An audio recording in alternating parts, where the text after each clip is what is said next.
Christopher Weldon coming to you live from the Tuscan Quarter. I lived in this building for 8 months in 2004 in that apartment building at the top, just that one there.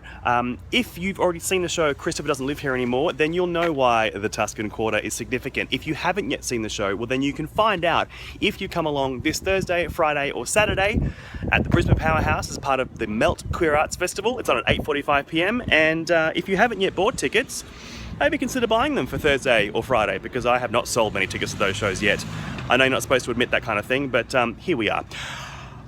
I'm not great at publicity. Now, what can I say about this address that's extra information, as I like to do? Well, this is where I lived. That corner down there, the end of that street, there are 2 funeral homes, and 1 block up that way, not that house, behind it, is a KFC. So the atmosphere here is, it's weird. It's both delicious and sad. I'm pretty sure that the 2 businesses aren't connected. Obviously I can't say that with full certainty, but I'm pretty sure. And jump cut to the inside of my car, because guys, the minute I stopped filming, I haven't gone anywhere yet, the building's just right there, I'm still parked. An old guy came out and was like, what's so important about the Tuscan Quarter? And I told him what I was filming and why I was there, and he told me some history about the building, because he's lived there for so long, and the history that he told me was largely pretty boring, so I'm not going to repeat it. But he did tell me that in the old days, this building was kind of dodgy, and there were murders there, which I kind of wish I'd known earlier, like before I'd moved in.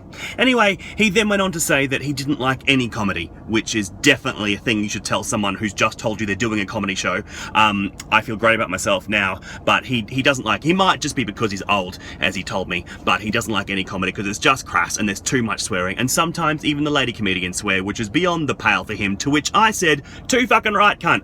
I didn't say that, I didn't. I agree with him, because that's what you do when an old guy says a thing that you don't agree with, especially if it's a stranger in the street. You just kind of nod and go, yeah, young people today are rubbish, and then you try and leave as quickly as possible, which is what I've done, and he's still there, so I'm gonna go.